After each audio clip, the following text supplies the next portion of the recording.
where President William Ruto is meeting the ABC Women of Faith Congress, engaging with the women there. We'll definitely be bringing you a comprehensive report of what will be taking place there at this Court Church Christian University in Machakos County. But right about now, let's begin with matters politics, where a section of leaders allied to the broad-based arrangement has rallied the Nyanza region behind President William Ruto, claiming that the Nyanza and Western regions are reaping the benefits of supporting the government. Speaking in Migori County, the leaders, led by Cooperative and Micro, Small and Medium Enterprises Development Cabinet Secretary Wycliffe Oparanya, alleged a deliberate scheme by previous regimes to starve the two regions of development. Let's get more details of that story with Tilio Marco. The leaders were in Migori County for an empowerment forum organized by Suna West Member of Parliament Peter Masara. They called on area residents to back President William Ruto's re-election. Mambo ya maendeleo ile nimeona hapa. Mambo ya maendeleo hapa iko juu kabisa. Hata nimetembea kwa barabara ya lami hapa. Tumeenda maandamano miaka yetu yote. Na tulikuwa tupati maendeleo. Kwanza tuingie kwa serikali ya broad based government. Daraja ile ilibomoka. Leo tumeleta engineer, Monday kazi inaanza. Meanwhile, Jubilee Party Secretary General Moitalelo Lekenta has eyed the Maa community Dr. Fred Matiang'i in his presidential bid, saying he's best suited to address marginalization and the affairs of the pastoralist. Na sisi kama Masai tumesema tuko Jubilee na tunasimama na rais wetu ambaye anaitwa Fred Matiang'i na hatutaki mchezo na mtu yote. Elsewhere, elders in the country are expressing concerns over hooliganism that has robbed political meetings recently. Speaking separately, the elders say continued political tensions are a recipe for anarchy. Hii mambo tusirudi katika ile nchi nyingine tunapatanga habari ya Haiti.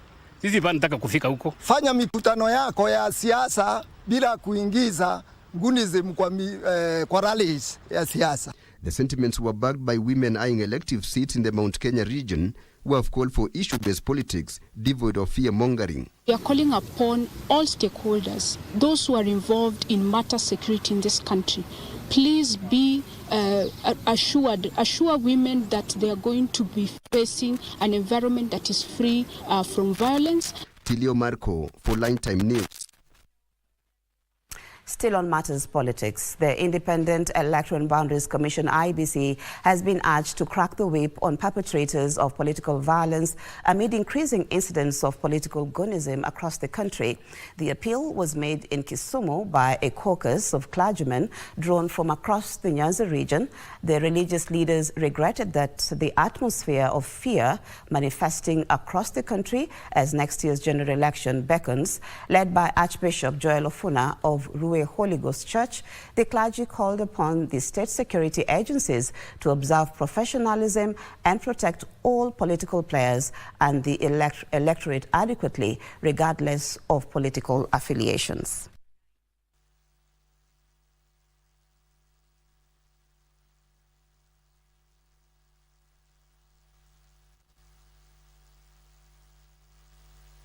Kulingana na hali ya nchi, tunaelekea kwa njia ambayo haifai.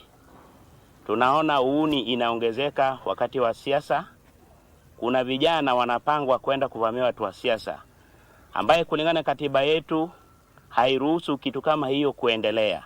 As a church, we cannot allow Kenya to slide back to the dark days of the past that finally pushed us to the brink of civil war in the year 2007-2008. We must confront this menace as a county before it becomes entrenched. Due to the rising political temperatures, we urge the IBC to use their powers to control the political class and ensure adequate preparedness and civic education to Kenyans in turn. To matters drug abuse or substance abuse, where authorities in Sabatia, Vihiga County have condemned the upsurge in the consumption of illicit brew and bang, threatening action against consumers and those engaging in the illegal trade. Sabatia Deputy County Commissioner Festus Munyao warned administrators against condoning the illicit trade in their areas of jurisdiction, urging vigilance among locals. The warning by the Deputy County Commissioner was prompted by the act of an assistant chief who arrived at a public baraza at Kigama Secondary School grounds drunk and staggering.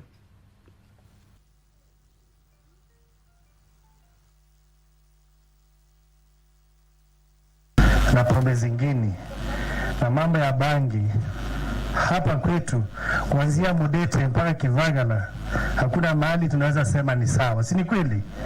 Si ni kweli? Niko na sublocation moja inaitwa Digula, niko na taabu sana. Hiyo sublocation hiyo mwaka mzima hakuna lita moja ya pombe imeshikwa. Na hakuna huduma yote ya serikali unatoka kwa wananchi. Wananchi wanahangaika na wewe pesa ya serikali yote unaweka kwa till number. Hiyo haitaruhusiwa. Kwa hivyo nataka majibu. Kama kazi imekushinda, tukusaidie. Tuchukue wananchi mwingine ambaye ako tayari kusaidia wananchi wetu. Chelal Tea Factory in Kericho County has benefited from a 51.2 million shillings grant for the upgrade of machines following the national government's commitment to set aside 3.5 billion shillings towards modernization of smallholder tea factories, according to the Agriculture Principal Secretary, Dr. Kiprono Rono. The modernization is meant to help reduce energy and processing costs while improving efficiency and tea quality. Rono, who met farmers and factory clerks in Kericho, warned against weight fraud, citing the arrest of 7 clerks last week.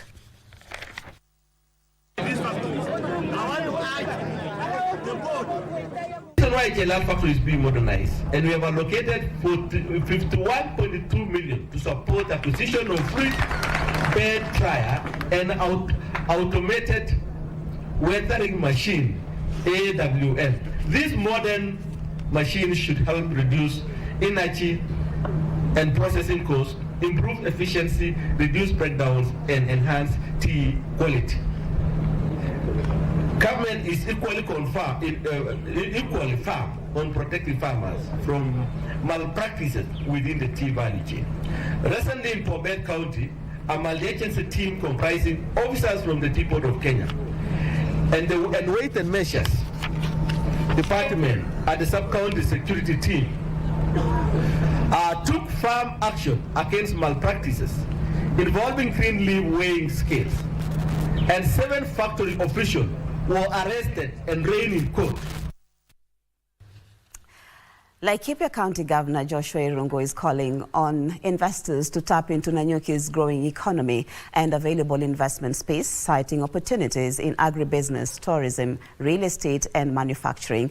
Speaking during the official opening of SBM Bank, Kenya's branch in Nanyuki town, Governor Irungu said improved power supply is enhancing the town's attractiveness to investors. He noted that the addition of 2 power plants, including a geothermal plant, is expected to provide reliable electricity for manufacturing and other industries. And our work, as a government, is to create conducive environment, and therefore we are excited now that we have diverse outlets where people can do business. When you look at a place like Nanyuki, its cosmopolitan nature, the diversity of businesses from agriculture to SMEs to light manufacturing, it's one area that we are not represented at all, and it aligns very well with our strategy, and this is where we had to be. The arrival of this bank will also bring new innovation initiative to discover and activate these potential opportunities. To matters education, where the State Department for Technical and Vocational Education and Training, TVET, is partnering with local manufacturing industries in a bid to expose trainees to practical application of skills learned in class. Addressing trainers and principals during the Africa Technology Consortium in Kabete Technical Training Institute, TVET Principal Secretary Dr. Esther Moria said the partnership with industries will steer industrialization in Africa through technical and practical training. PS Moria challenged principals of the vocational educational institutions to use available resources and opportunities to make the institutions centers of production. They are actually taking our trainees and trainers to the actual production spaces, to the various industries right across all the areas of training, so that they can see what is happening in those industries where they are able to produce for entrepreneurship. I want to really thank the PS for her words and the group that has been trained by the two professors, and we are there to really support the initiative of the Might Shed as principals and really support our trainers. These are projects that our institutions can begin immediately. When it comes to the fish farming, we don't require any machinery, many machineries. You will only require a few machineries, and because it's a matter of collaborating, these people with already the equipment and more than they have more equipment, they can bring a few equipments to our areas, to our institutions, and then we partner with them. And a total of 255 youths have graduated from the second cohort of the Recognition of Prior Learning RPL program at the Nyandarua National Polytechnic as the government intensifies its efforts to create self-employment opportunities for the youth. Among the 255 are 38 content creators who got formal certification. The program continues to recognize skills acquired through work and experience. Tourism Fund trustee Patrick Ngere said the program had reached its 24th cohort nationally and had so far upskilled 8,520 people. He noted that the RPL certification could enable graduates to apply for hospitality jobs in international destinations, including Bahrain, Saudi Arabia, and Dubai.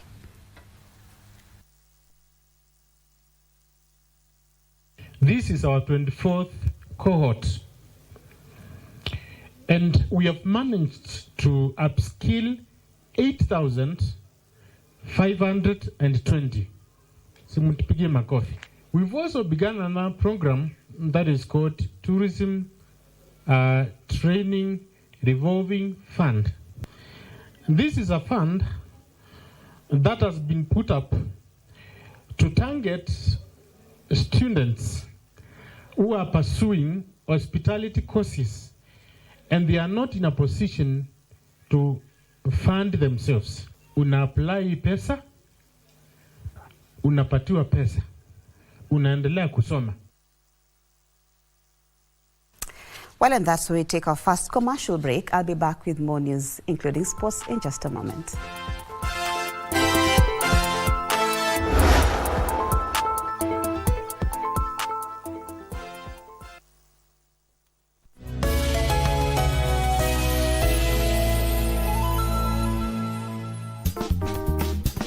Kila mtu siku hizi anajua AI.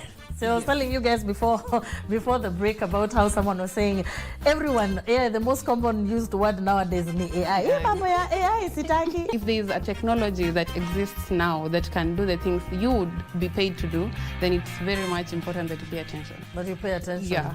AI coming in and the speed at which it's moving, it's making it an equalizer, such that a woman who is at home having 4 kids, running the household, can still fully run a business from her home. People think AI is hard.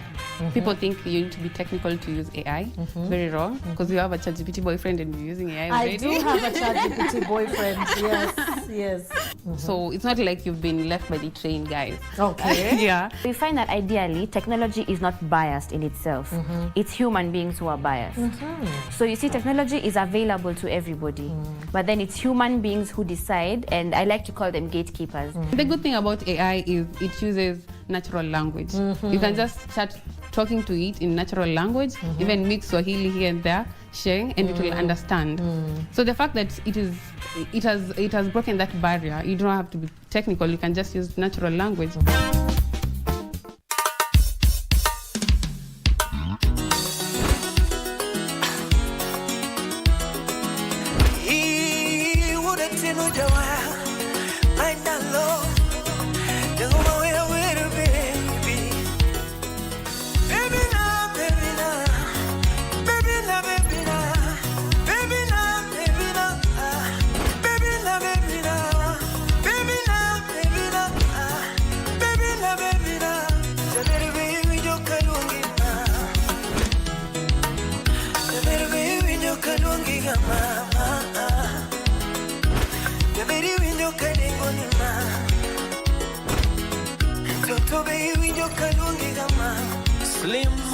para wendo.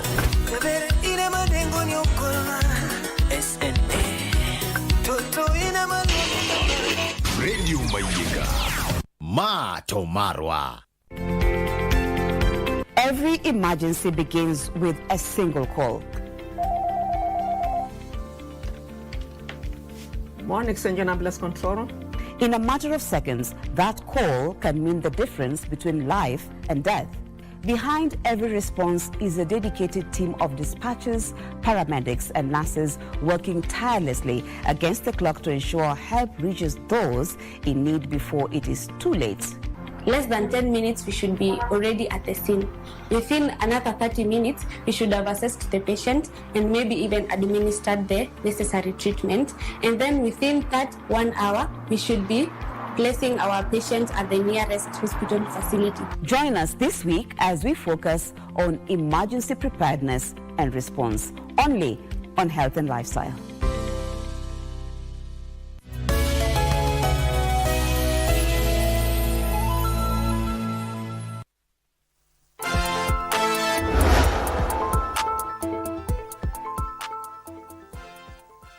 Thank you for keeping it KBC Channel 1. We continue with the lunchtime news, where 28 students joining universities from Kericho and Bomet counties are set to benefit from scholarship opportunities offered by Brown Plantation Tea Company. 10 students from underprivileged families were picked from each county and 8 from families of the employees of the company. These scholarships come at a time when Kenya is implementing reforms to make higher education financing more equitable and responsive to the needs of the students.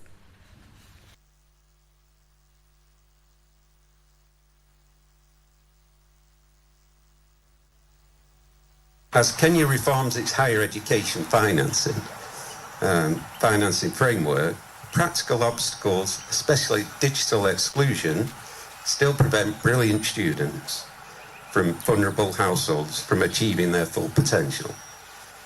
That is why Brown's Plantations Kenya, in partnership with Finley's, have structured this 22 million. We want you to be our ambassadors. We don't expect any poor performance. We've never had that. We've never had any issues with the scholars. And we've had over 1,000, I think we are about 200 now. And all of them have done very well. They've got wonderful stories. Now, in most cases, a graduation gown usually finds its way to a lively family party or a photo studio after the graduation events at the learning institution. But for a 24-year-old man in Embu County, the best place to celebrate his university degree was right back where it all started, behind a maize roasting stand along a busy street in Embu town. Let's get more with Kamcha Menza. Niko nafanya IT, Bachelor of Science in IT. Na mkanga mapema sana ndo niweze kubalance masomo. Na mka saa 10 naenda kutafuta mahindi. Imekuwa ngumu, si rahisi wakati wa mtihani, na saa zingine una pesa, unahitaji kuja kazi. Cha muhimu huko campus, masomo kujisomea utajitahidi, but ukikosa chakula hasa itakuwa challenge. Hii kazi imenisaidia, imenishikilia at least kidogo tu, ikanipea hope ya kumaliza shule. Imekuwa ikinisaidia kulipa rent na food, wazazi wakisimamia fee na bado help, kwa sababu sasa kuna watoto wengine wamenifuata nyuma, so wazazi walikuwa na majukumu kubwa sana. Kuna nashukuru customer wangu wote, Mungu awabariki sana. Wao ndo wamenishikilia wakafanya nifike hadi hapa. Kazi yao ningekuwa nimekufa roho. Nawashukuru sana. Ni part of my success, ndio maana nikaamua kuja kuenjoy na wao leo. Hii ndio wamekuwa akinibaia tukule na wao tu enjoy. Vile alituambia ana graduate, tulikaa pale chini kama wamama na tukasema hii siku lazima tutakuwa pamoja na yeye ndio tuweze kufurahia. This is a big achievement for someone who has been hustling and at the same time ako kwa class. It is not easy. And that is the power of determination. Now, 13-year-old Gift Murathimi from Lare, Igembe North Sub-County, Meru County, has reunited with his family after dropping out of school and traveling to Isiolo County, where he allegedly secured a casual job as a herder. Gift's return home comes 2 weeks after KBC Channel 1 aired the story of his family's agonizing search.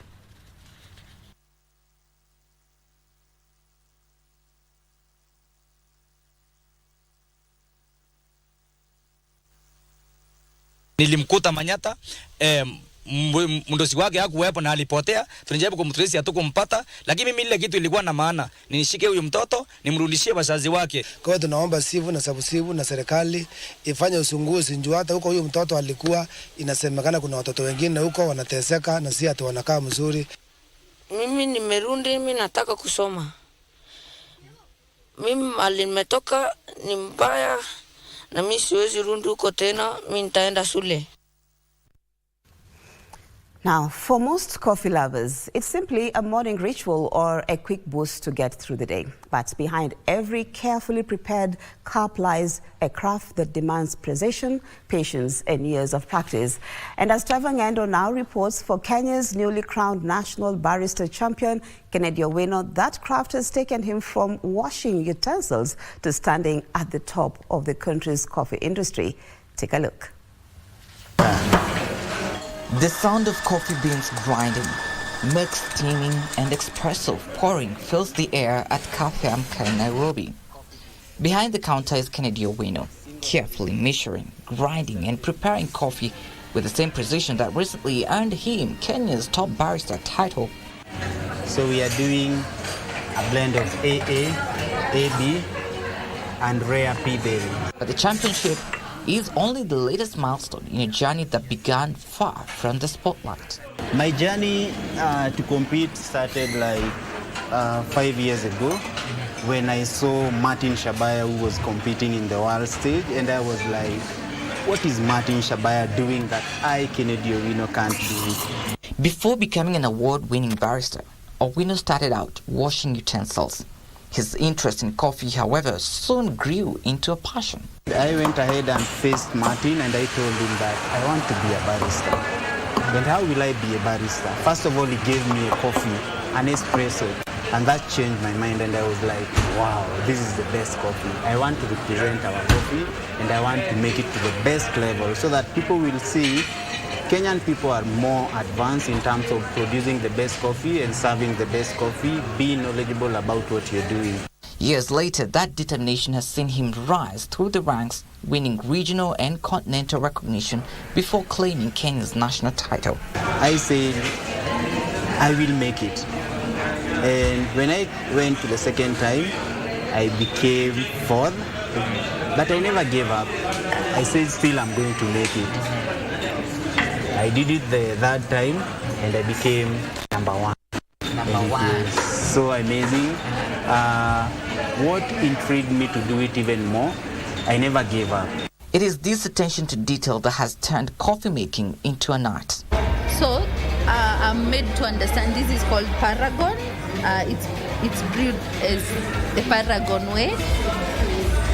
It's just unique. So after the experience, I felt the flavors that I picked was citrus, chocolate, and nutty, and sana the nutty taste. I can still feel it on my palate, so this is unique. The competition may now be over, but Owino says the journey is far from complete. Having earned recognition beyond Kenya's borders, the new national champion is now looking beyond personal success to the future of Kenya's coffee industry and the next generation of baristas. For many of us, coffee is simply just a drink, but for Kennedy, this cup of coffee represents years of practice, competition, and a relentless pursuit of perfection.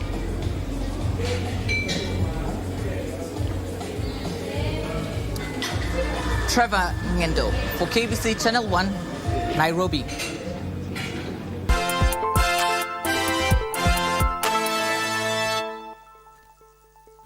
Thank you, Trevor Ng'endo, for that report. So a cup of coffee is not just a cup of coffee, but an art behind it. So let's look at sports right now, where outstanding players, coaches and clubs featuring in the Football Kenya Federation Nairobi West Branch Leagues were honored in an award gala held last night in Nairobi after an exemplary performance in the concluded league of last season. The Women's County League, that is narrative, was painted in glorious colors of Thundercats, who put up an absolute masterclass of a season. Crowned as the undisputed women county champions, the Thundercats walked away with the prestigious league title alongside a cash reward of 50,000 shillings, cementing their dominance on the pitch. Individual brilliance also took center stage for the champions, with Martha Mumbua awarded the Best Coach Award, having steered her squad with brilliant tactical acumen and stellar man management throughout the grueling campaign. Siku expect this leo na imekuja kama shock, lakini pia si shock because kwa hii jani ya football sijaanza sahi. Grace Wambui claimed the coveted Most Valuable Player Award, dazzling fans and opponents alike with her creativity and work rate. Meanwhile, the Golden Boot race saw fierce competition, with Catherine Jerry of Azidi laying claim to the top scorer Golden Boot Award. I wouldn't say that I was satisfied, but of course it was an improvement from the subsequent from the prior seasons. Of course, there's still so much to learn, so much to improve on, but I think we are on the right trajectory. We are on the right path. Baltimore FC and Standard Stars light up the men's league. Baltimore FC's success was anchored by Samuel Aremo, whose tactical blueprint earned him the prestigious Best Coach Award. Tuliwakot kwetu ni consistency ya vijana kutrain. Training yetu at this time tulikuwa more sana on training na vijana walikuwa wanajituma sana. Mimi huambia one thing yenye coach ametoka kusema hapa, alituambia kwa ile si wote tutakuja ku make it professionally. So what are you going to do out of the pitch? Utakuwa nani kwa hii society kama uko ground? Frederick Muki for Lunchtime News. Education and sports stakeholders have been urged to prioritize initiatives aimed at identifying and nurturing sporting talent at a tender age to help accelerate the growth of sports as a career. The call has been made by McKinney School's General Manager Godfrey Odhiambo, who says schools have a critical role to play in identifying young talent and providing learners with the necessary support to develop their abilities. As McKinney Schools gears up towards hosting the Inter-Campus Sports Bonanza later this year, Godfrey Odhiambo, a sports enthusiast and general manager for McKinney Schools, says early talent identification gives children an opportunity to receive proper coaching, mentorship and exposure while pursuing their education. There needs to be synergies between the different ministries. For example, Ministry of Education and Ministry of Sports. I think they need to come together and develop some sort of master plan that is going to be used to identify where the gaps are and to also lean hard on what's working. He has called for greater investment in school sports facilities, qualified coaches and structural competitions to provide young athletes with opportunities to sharpen their skills and gain valuable competitive experience. In those classrooms, it's easy for them to identify talents when they interact with the learners. So right from when our learners join us from preschool as they're coming up, teachers are able to, assess and identify what those talents are. PE was our most improved subject in IGCSE this year. So we really improved our pass rate there, given our investment in our facilities and the investment, honestly, of the teacher. Parents, schools, sports federations and the government have been asked to work together in creating an enabling environment where talented children can develop their abilities without compromising their education. Frederick Muki for Lunchtime News. And day 2 of the 2026 Ligi Ndogo East Africa Cup delivered exciting action across the Ligi Ndogo grounds and Impala Club as young footballers continued to showcase their skills in one of the region's biggest youth tournaments. Action resumes this afternoon with finals slated for tomorrow. In the under-13 category, host Ligi Ndogo produced a convincing 3-0 victory over Legacy FA Blue, while Kariobangi Sharks registered an emphatic 5-1 win against Sakata Soccer. Sharks Soccer Academy also impressed, overcoming South B United 3-0. The under-11 category saw MEC Pluto secure a 2-0 victory over Sakata, while the under-9 competition provided another high-scoring encounter, with Ligi Ndogo Planets beating Sakata Soccer Stars 5-1. This is an annual tournament organized by Ligi Ndogo, which is normally hosted every month of August of each year. This time round, our tournament started earlier because of the many teams we are having that we have registered. 142 teams and soccer academy from across the region are taking part, providing a platform for younger players to gain valuable match experience and attract the attention of coaches and talent scouts. Well, and that's where we put a cap on the lunchtime news. Thank you as always for your time and your company. My name is Maria Mbo. On the sign language was Byron Abuli. Stay tuned for more news updates in our 7 and 9 o'clock bulletins. Have a great afternoon.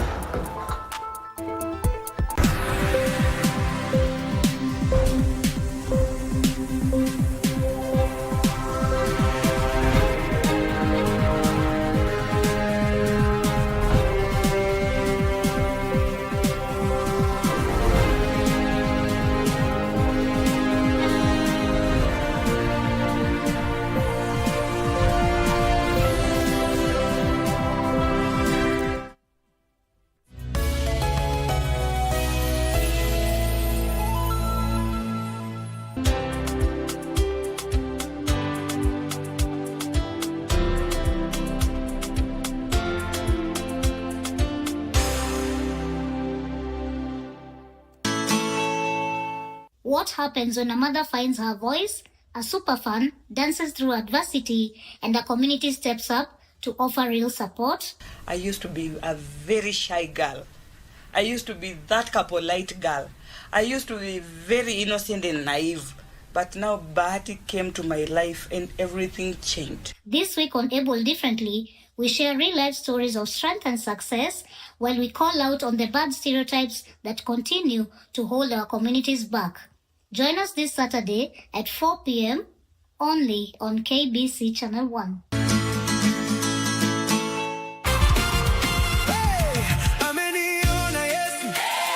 Arise and shine, for indeed, your light has come. Each and every Saturday here on Angaza Live, we create a space where faith meets real life. We bring you guests with powerful and inspiring stories, from gospel ministers to performing artists. We get to tackle conversations that matter with biblical truth, practical wisdom, and reignite your hope. I personally make sure you get a dose of the very best of gospel music from East Africa and across the world. I am your host, Kush Tracy. And my name is DJ Raf, captain of the Chicka Ones and Twos. Join us each and every Saturday from 5 p.m. to 7 p.m. This is Angaza Live.